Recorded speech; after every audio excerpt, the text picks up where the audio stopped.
Hello, everybody, and welcome to Non Sequitur News for February 10th, Season 4, Episode 41. Right? It is Episode 41. Anyway, I am Mayor Watt. I run ohmtown.com, apparently not smoothly. And along with the sentient AI from the future, we're going to talk about these 10 articles. And I didn't set it up for us to flip back and forth. Sorry. Anyway, this is how it's done.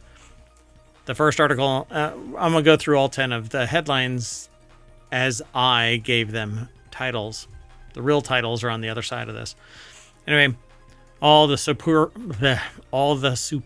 owl advertisements, Thunderbolts asterisk explained, new Apple Home products inbound maybe, sanctions due to fake case citations, warning signs of eruption and tsunami, Fantastic Four popcorn buckets, what caused the Walking Dead zombies, medicinal mushrooms in renewable energy lab, NVIDIA's 50 series meltdown, and Einstein's stunning ring.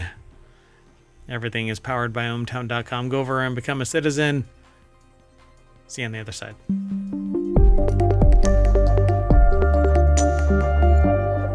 Hello, sentient AI from the future. Hello, Mayor Watt, and hello, hometown citizens. How for art thou? I am wonderful for a Monday. How about you? I've been watching way too much Kingdom Come Deliverance 2, so I'm speaking in Old English, medieval, kind of thing. You're getting into it.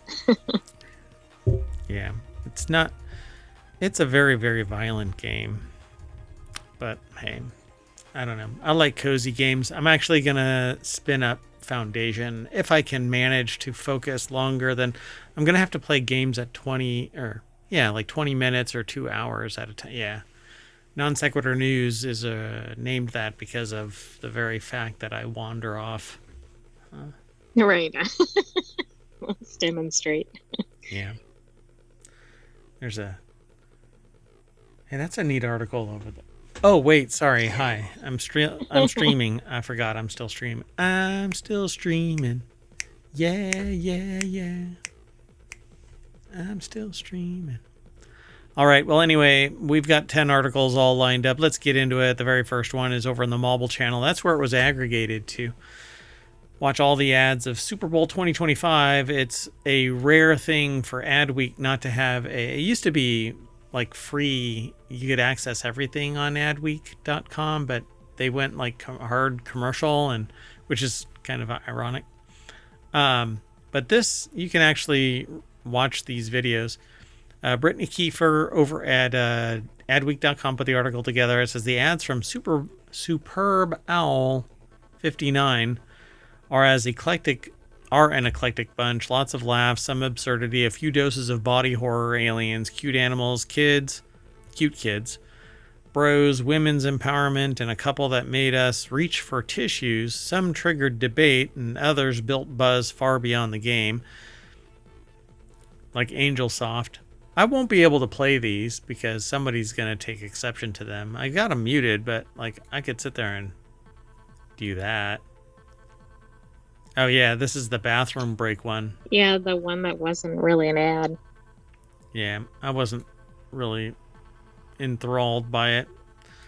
Booking.com with the Muppets and various others. Bosch. But it's not the show Bosch. Right, it's not what I'm thinking. Ha ha ha. Bud Light, Budweiser, Circle, Coffee Mate, Coors Light, Disney Plus, DoorDash, Doritos, Dove, which I don't think oh yeah, we watched it. Dunkin', I don't remember seeing the Dunkin' one. Duracell, FanDuel, Fetch, quit trying to make Fetch happen. Foundation to Combat Anti-Semitism. Oh, is that what that was? I don't know if we saw both that. of these ads, but I thought that was a weird ad. GoDaddy, Google Pixel, Google Workspace. Oh my God, there are a lot. Look, Look. I know. I'm like, where? If there's multiple per letter, we could be here for a while. I guess for Super Bowl 59, there were 59. Oh, there might have been. All right. Well, anyway, there you go, folks. Go and check them all out. I would actually love to do a show where we just talk about ads. I think it would be a blast. The problem is you can't get away with it. You can't talk about it. At least I haven't found a way without having to sit there and justify your existence every time you post an ad. But I guess I'll try it. I don't know how you would do it. I'm going to try it. I'm going to try it. We'll see what happens. All right. Let's keep going, though. The next article is over and just so that we have full circle here, I did not find a single ad that I thought was really compelling or interesting beyond the little snippet like, oh, look, it's an ad for, booking.com or something like that. I thought there was one that was kind of there was more than one, I think, but one was a tearjerker. It was the Google Pixel ad, I think. It had,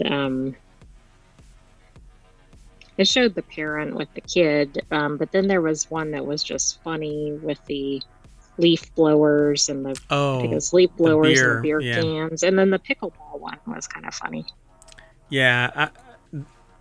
To me, the reason why it was supposedly funny or interesting or whatever is because of the stars that are in it. But if you're not a movie star kind of person. Well, there were some commercials where it's like, who is this? Even though they were well-known people. But if the audience doesn't know who it is, then they're sometimes missing the joke. Yeah, for sure. And I suspect when I have, because I'm going to be talking soon, and I'm going to be talking about the Super Bowl. Superb Owl. And drawing attention to this. And I'm going to see if anybody really, did you all get anything out of the ads? But yeah, I remember a time when I used to. Go ahead. Well, did you see any that you think you'll be talking about 10 years from now? No. Right. No. All right, let's keep going. The next article is over in the continuity report, and it is the namesake, right? So non sequitur news basically means that one article or one discussion does not follow the actual core of what brought that discussion about. And here we have Thunderbolts asterisk, meaning has finally been explained. So the asterisk meaning has finally been explained from Thunderbolts asterisk. You want to take a stab at what do you think that means? Is it not really Thunderbolts? I mean, I don't know anything about Thunderbolts. So Thunderbolts and then asterisk. The asterisk meaning has finally been explained. The article is, it says by Evolve Editors, but it's over at comingsoon.net. So essentially, the star, the symbol, points to the fact that the Avengers are not available. And these are the replacement crew. Okay. So while it's really the Thunderbolts, it's not really the Marvels. Right. I mean, the Avengers. So, I don't know why I said the Marvels. Yeah. I knew what you meant, and I should have, I should have poked you for that, but... you should have. Yeah, so nevertheless, a recently released international poster for the movie has finally given MCU enthusiasts an insight into what the star-shaped symbol could denote, and it basically means that the Avengers are not available. So you got not super, not heroes, not giving up, Thunderbolts in cinemas May 1st. Interestingly, Kevin Feige previously dodged the question about the symbol's relevance during an appearance in the 2024 San Diego Comic-Con. Instead of giving an explanation, he simply stated that the fans can learn the meaning of the asterisk in an upcoming Thunderbolts in theaters. Kind of go and see it kind of thing. I mean, it's a good press thing, right? It might get some buzz. Is this the one that it's like slapstick comedy, or am I thinking of another movie? What is it called? There is one that's not really slapstick. It's kind of a dark comedy. Oh, okay. Yeah, I was thinking it was kind of like a superhero, but not movie. Yeah, I know which one you're talking about. The failed superheroes. Yeah, that's exactly it. What is that called? Well, that's okay. I just didn't know if that was the one because I think I had seen a trailer or something. Yeah, I'm sorry. What is it called? I can't let it go. What is it called? What's it called? Oh gosh. This is really going to bother me. Okay, we'll put it in the next episode of Continuity Report. Oh, you think you're going to get away with that? Yes. Oh, 1 second. Almost. Nope. Okay. Moving on. Next article is over in Smack Talk. Apple's brand new home product won't launch until April or later, per Mark Gurman. So Apple is expected to launch its first new products of the year this week, but the launch they're most excited about, Mark Gurman, from the Mark Gurman report. The new HomePad device is going to require longer than expected. And I'm not quite sure what this is. So Ryan Christoffel over at 9to5mac.com put the article together, and it says Apple's no longer working on a car, and true AR glasses are probably 3 to 5 years away, though Apple is pursuing smart home technology. Its first major entry into the segment, a hub that can serve as a control center, is months away from shipping. Apple, the April launch aligns well with iOS's 18.4 new AI features. Yay! But apparently it's going to be a little HomePod iPad mashup, maybe, called the HomePad. I mean, I guess the question is, like, how is that different than, say, an iPad? It has a HomePod attached to it. I don't know. They say they're more excited about it because many other products launched this year. So they're choosing to be optimistic and remember that months away could mean 2 and an April launch. So maybe it'll be a benefit. But it's kind of like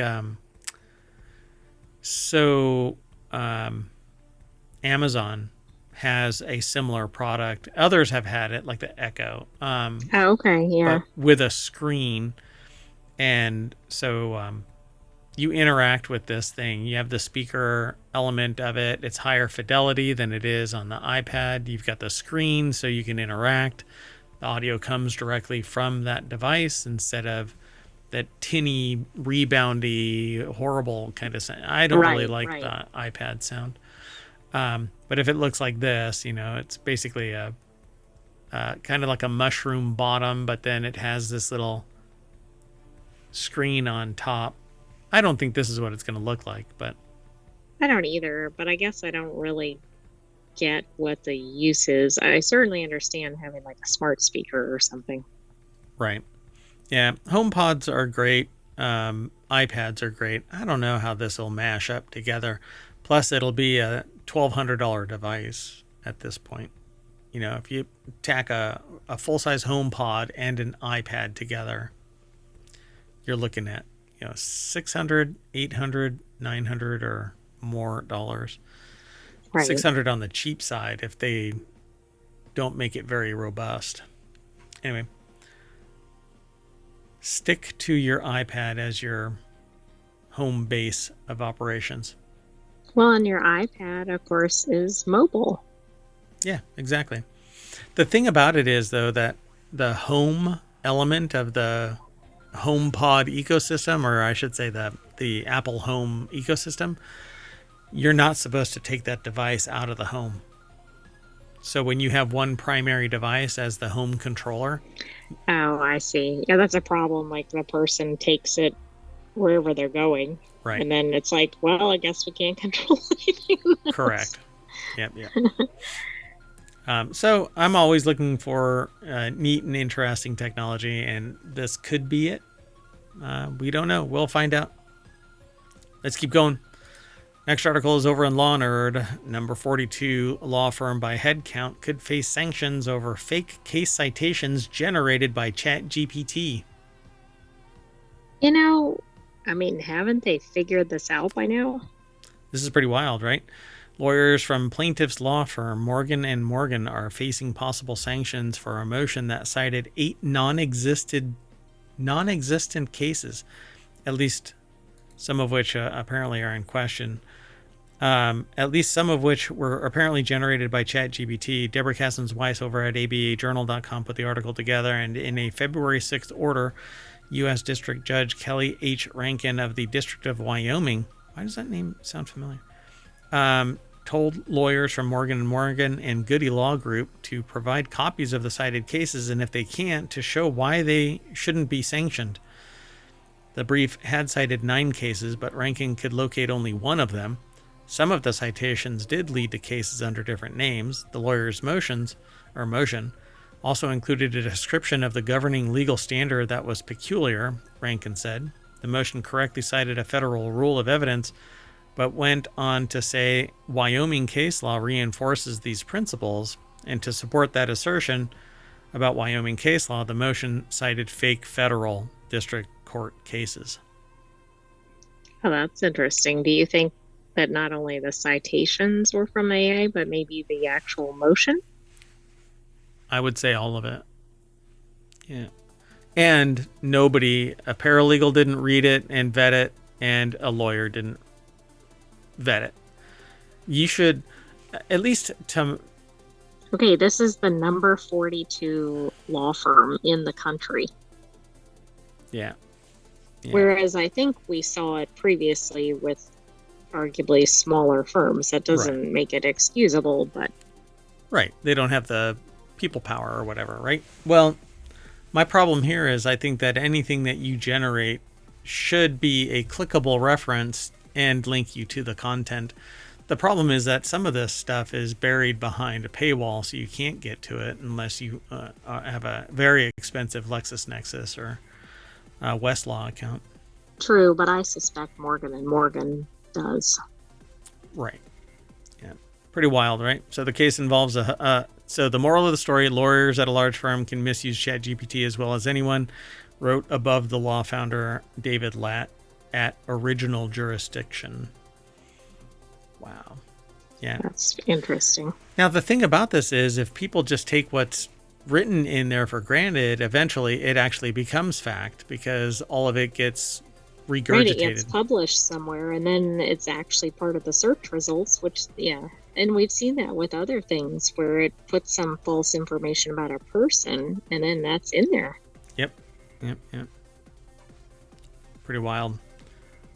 Troubling. All right, let's keep going. The next article is over on the Mobile Channel. Satellite data analysis reveals warning signs that foreshadowed a volcanic eruption and tsunami.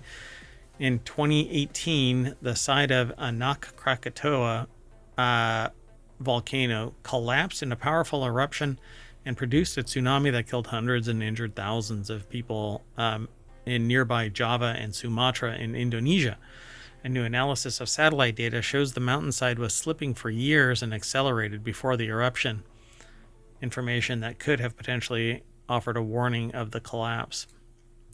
Matthew Carroll, Pennsylvania State University, put this article together. It's over at phys.org. My eyes are drying out. Yeah, actually, there was video of this. Oh, yeah, I can do that. Hold on. Boop. My eyes are drying out. I need to pull like a gecko and lick my own eyeballs. Please don't do that during the show on camera. All right. Well, the team led by researchers at Penn State recently published the findings in the journal Geophysical Research Letters. This one time at Penn State.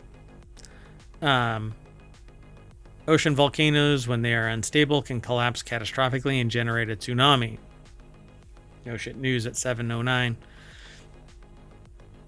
And when that happened in 2018, more than 400 people died because nobody had instruments on the ground to know potentially if there was acceleration or change in the deformation behavior. Nobody knew the collapse was imminent. This study shows, unfortunately, retrospectively, that we could forecast it if we had the remote sensing data to get the surface deformation. Scientists can track ground movements or surface deformation using radar satellites sensitive enough to spot changes of just a few inches. In the work, go ahead. I was just going to say this data can, I mean, a minute difference on the warning can absolutely Get save people out of the way. gazillions of lives. Exactly. Yeah, it'll get people out of the way. Overall, the detachment fault experienced approximately 15 meters, or roughly 50 feet, of slip from 2006 to 2018, with acceleration and deceleration periods and a notable acceleration prior to the 2018 collapse, says Young Cheol Kim, a doctoral candidate at Penn State and lead author of the study. So, yeah, they say it's not novel, but they drew attention to the fact that they could have detected it if the ground sensors had been in place. And I think any active volcano or any suspect volcano should have sensors in place to remedy or to draw attention to the fact that there might be something going on.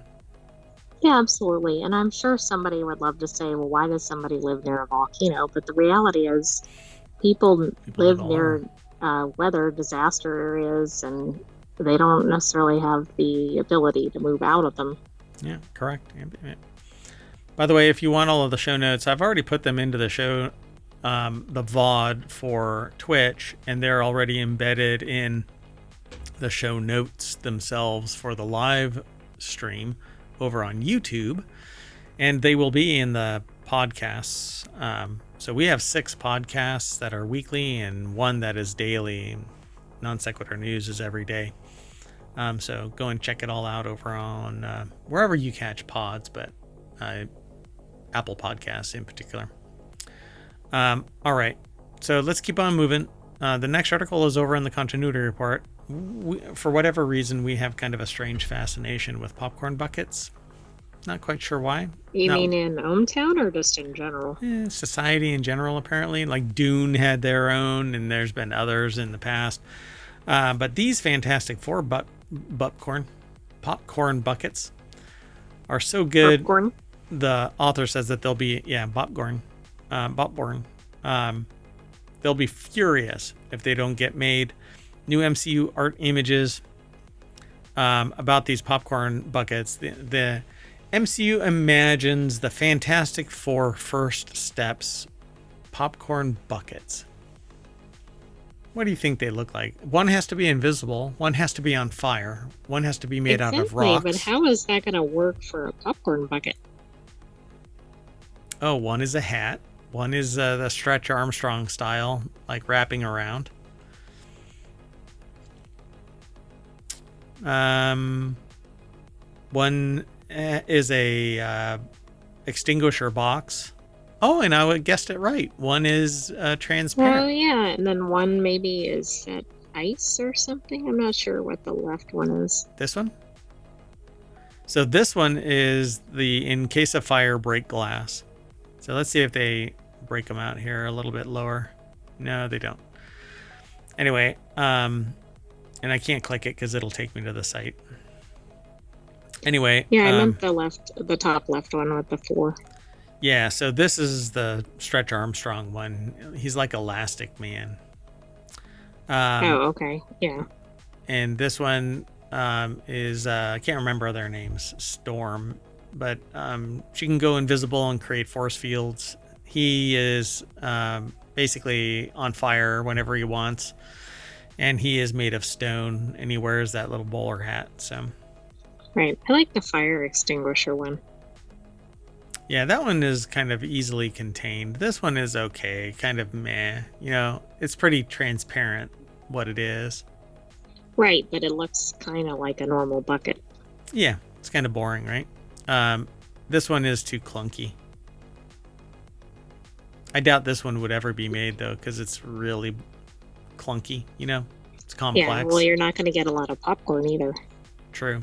This one is the win. I like it. So you're right, yeah. So Marvel Studios' marketing of the Fantastic Four First Steps has only just begun, and with several months until the Phase 6 movies premiere, there's still plenty of time for new trailers, character posters, press tours, and of course the reveal of the movie's very own popcorn buckets. Oh, see, they talk about Dune, Deadpool and Wolverine, and Wicked, among others, produce branded collectible popcorn buckets for theater goers. I don't remember the Wicked one. I don't know if we had an article on it, but we might have seen something. I think the reason they're becoming a thing is because somebody finally figured out, oh, wait, we're not marketing there.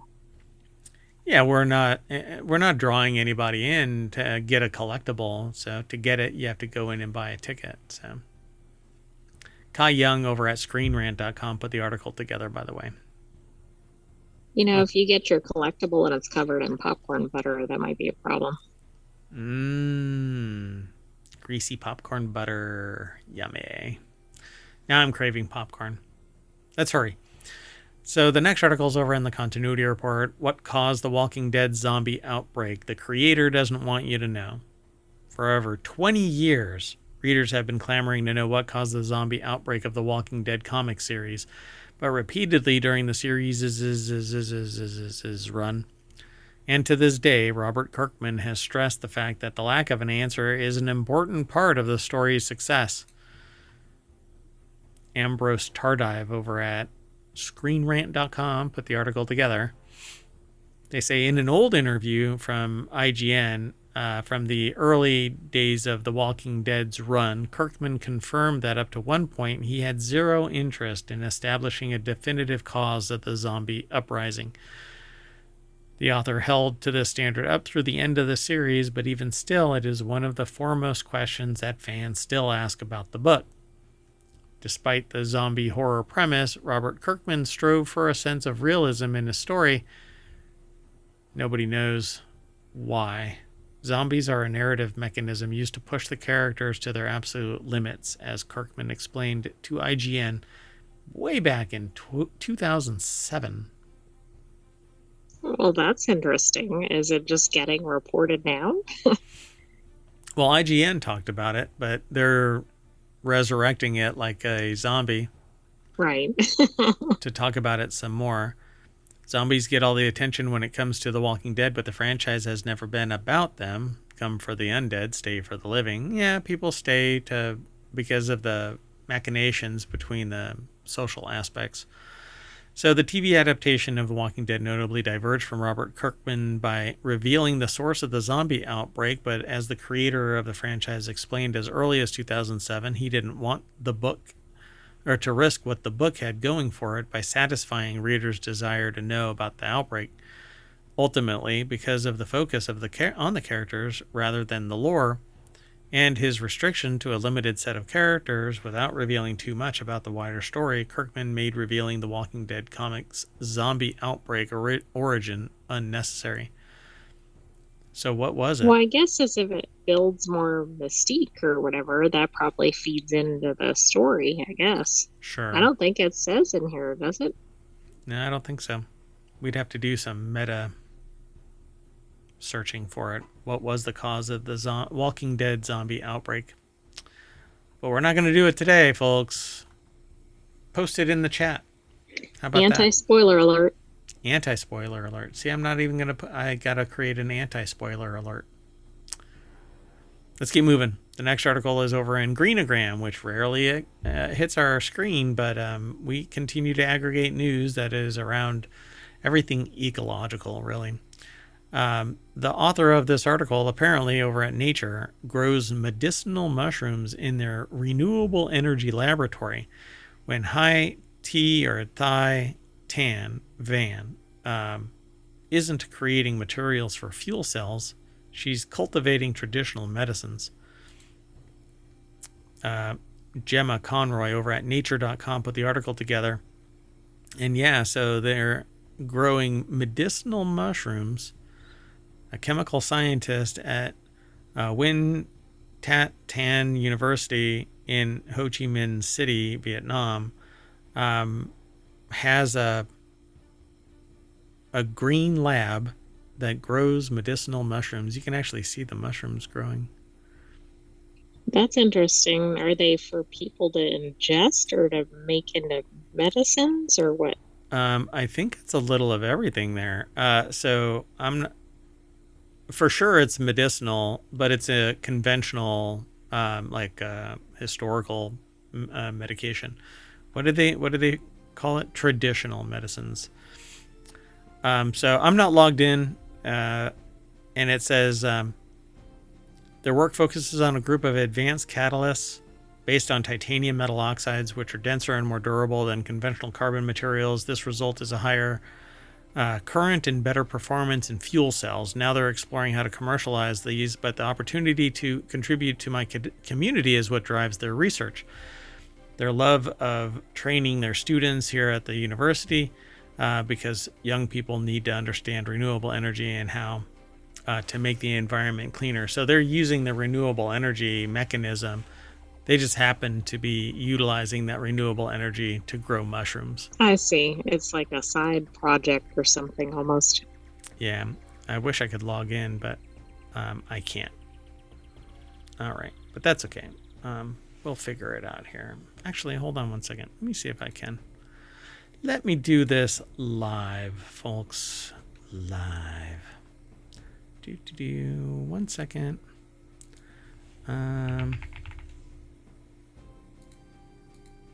Okay, hold on. Let's see if I...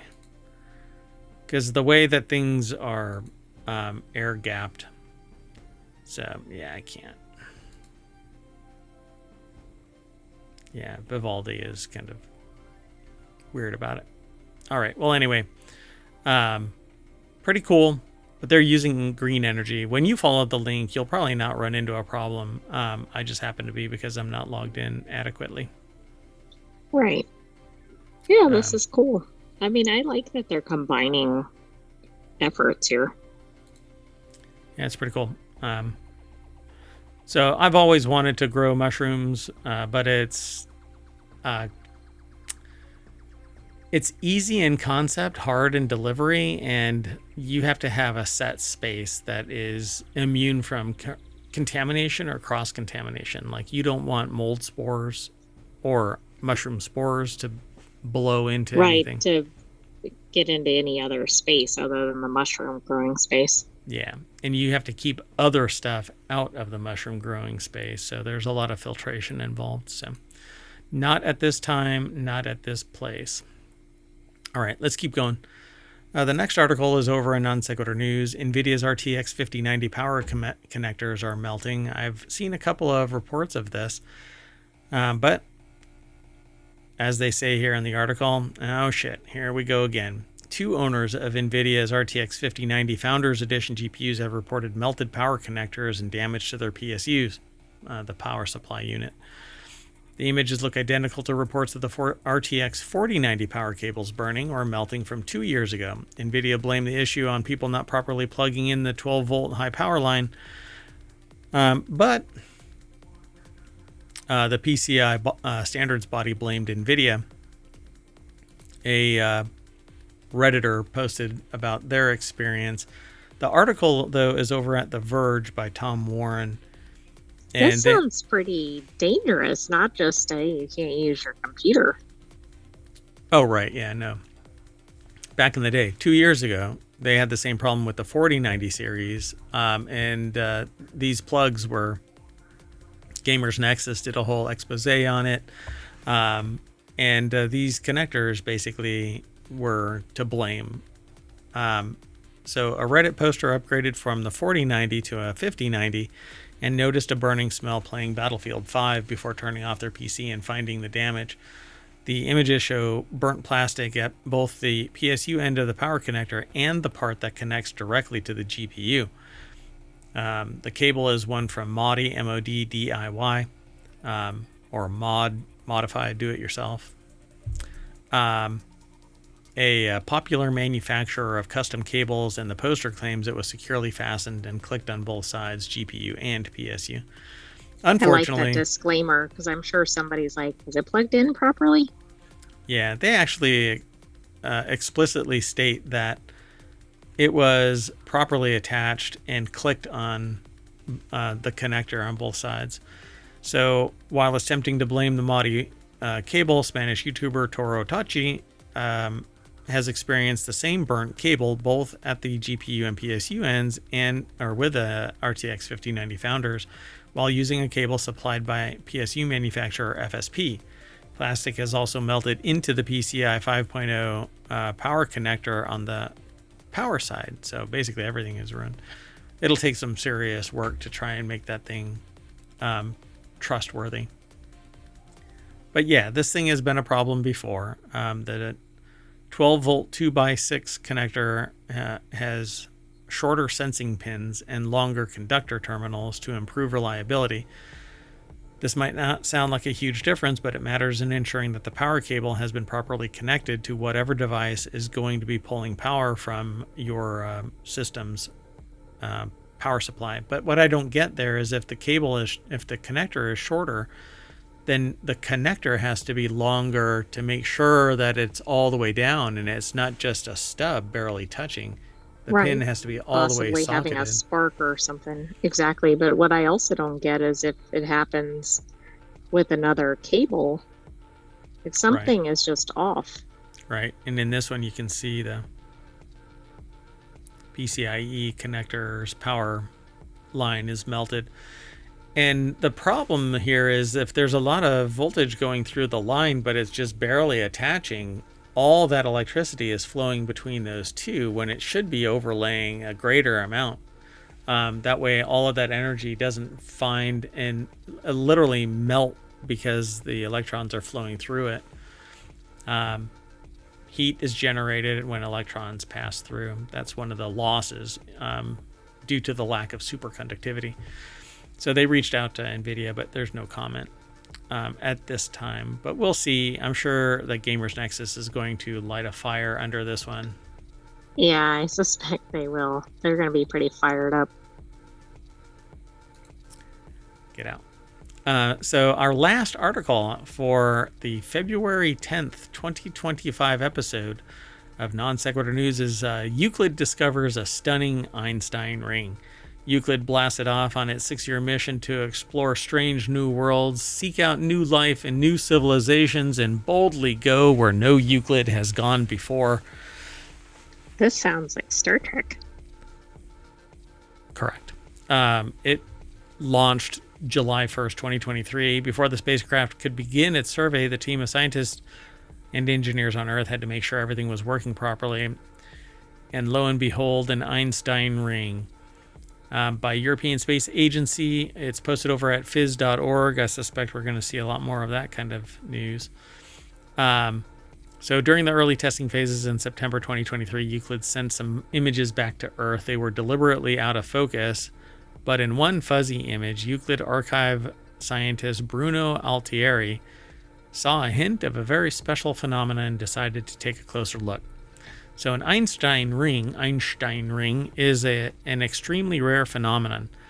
Turned out to be hiding in plain sight in a galaxy not far away. The galaxy, called NGC 6505, is around 590 million light years from Earth, a stone's throw away in cosmic terms.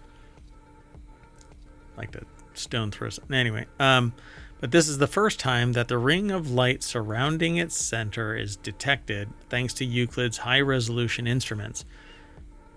The ring around the foreground galaxy is made up of light from further out bright galaxy.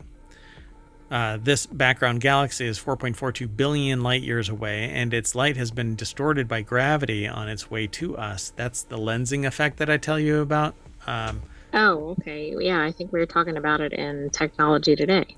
Yeah, and that lensing effect can actually be decoded to show the size and shape and distance of the object on the other side with some serious maths.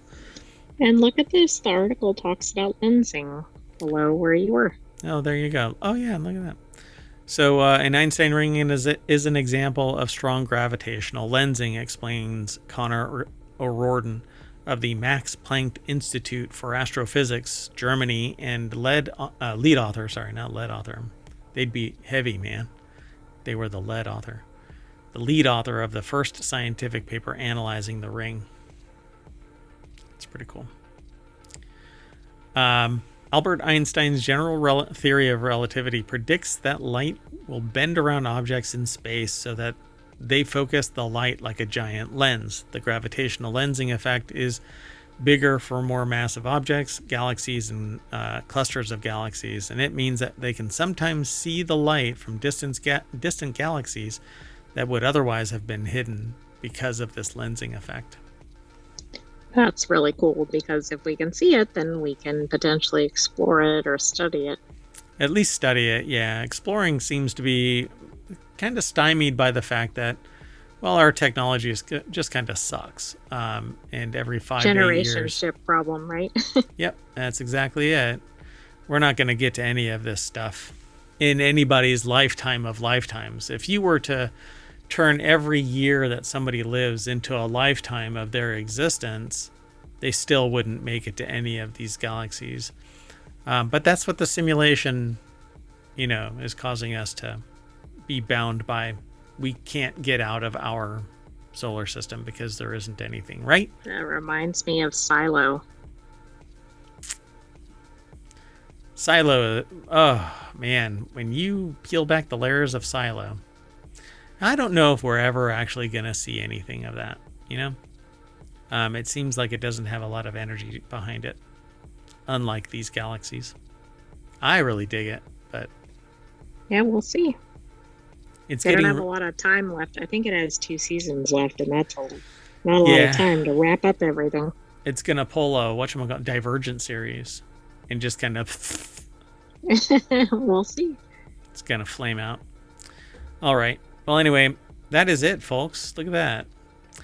I am going to lens flare my way back to the front page of ohmtown.com, where all the news for Non Sequitur News is sourced from. And I'm going to say bye, and I'm going to take the AI. I take offense to that headline, is AI making us dumb?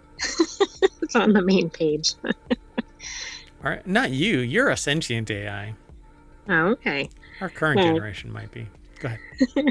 Good night, hometown citizens. Thanks for joining us for Non Sequitur News. We'll see you tomorrow for another episode. And don't forget to subscribe and watch the replay. Oh, yeah, that's right. And download the podcast and subscribe on Twitch and YouTube or YouTube, and go over to the Discord and say hi. And I rarely stop by there, but I should. I know I'm a bad mayor. Anyway, that's it. I'm outie. See you in a little bit. Bye-bye.